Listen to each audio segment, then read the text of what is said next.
La Pentecôte, qui commémore la descente de l'Esprit Saint, clôture le temps pascal. Quelles sont les origines de cette fête et que signifie-t-elle pour les chrétiens? Que veut dire Pentecôte? Du grec Pentecosté, qui signifie 50e, la Pentecôte est célébrée 50 jours après la Pâque. Ce jour-là, les chrétiens font mémoire du don de l'Esprit Saint et de la naissance de l'Église. Après la mort de Jésus, sa résurrection et son ascension, il envoie une force à ses disciples pour qu'ils deviennent ses témoins. 7 semaines après Pâques, cette fête clôt le temps pascal. Pourquoi le lundi de la Pentecôte est-il férié? En France, le lundi qui suit le dimanche de Pentecôte est un jour férié non rémunéré au titre de la journée de la solidarité. Quelles sont les origines de la fête de la Pentecôte? La Pentecôte trouve ses origines dans la fête juive de Shavuot, qui est célébrée, elle aussi, 50 jours après la Pâque juive Pessah. Lors de cette fête, les Juifs commémorent le don de la Torah à Moïse, Exode 19, 19, marquant ainsi l'alliance entre Dieu et son peuple. La descente de l'Esprit Saint. L'événement de la Pentecôte survient 10 jours après l'ascension du Christ, après que Jésus a promis à ses disciples qu'ils vont recevoir une force, celle du Saint-Esprit qui viendra sur vous. Alors vous serez mes témoins à Jérusalem, dans toute la Judée et la Samarie, et jusqu'aux extrémités de la terre. La descente de l'Esprit Saint, promise par Jésus, est relatée dans les Actes des Apôtres au chapitre 2. Ce livre suit les évangiles. Il raconte la naissance de l'Église et la vie des premiers chrétiens.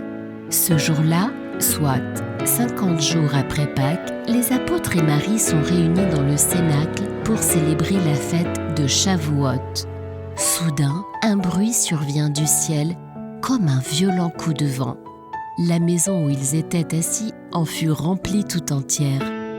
Alors leur apparurent des langues qu'on aurait dites de feu, qui se partageaient, et il s'en posa une sur chacun d'eux. Tous furent remplis d'Esprit Saint. Ils se mirent à parler en d'autres langues, et chacun s'exprimait selon le don de l'Esprit. Que célèbre-t-on à la Pentecôte?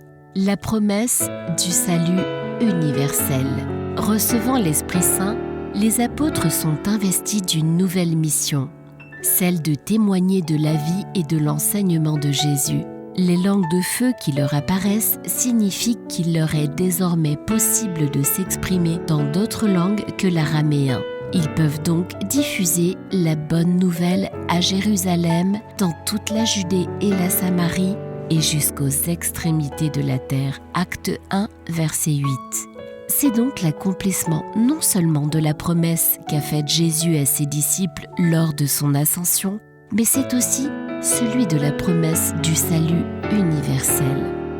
En envoyant l'Esprit de son Fils aux humains, Dieu manifeste le signe d'une alliance nouvelle avec son peuple, comme l'avait déjà été prophétisé par Jérémie et Ézéchiel dans l'Ancien Testament. La fondation de l'Église. Peu après avoir reçu l'Esprit Saint et avoir commencé à transmettre le message du Christ, les apôtres baptisent les premiers chrétiens. C'est en effet par le baptême que ceux-ci reçoivent le don de l'Esprit. Plus de 3000 personnes sont alors baptisées. La Pentecôte célèbre ainsi le début de l'Église, sa fondation et l'émergence des premières communautés chrétiennes. Mais elle inaugure également le sacrement de la confirmation, où le baptisé renouvelle le cœur de sa foi et est invité à devenir, lui aussi, un témoin du Christ.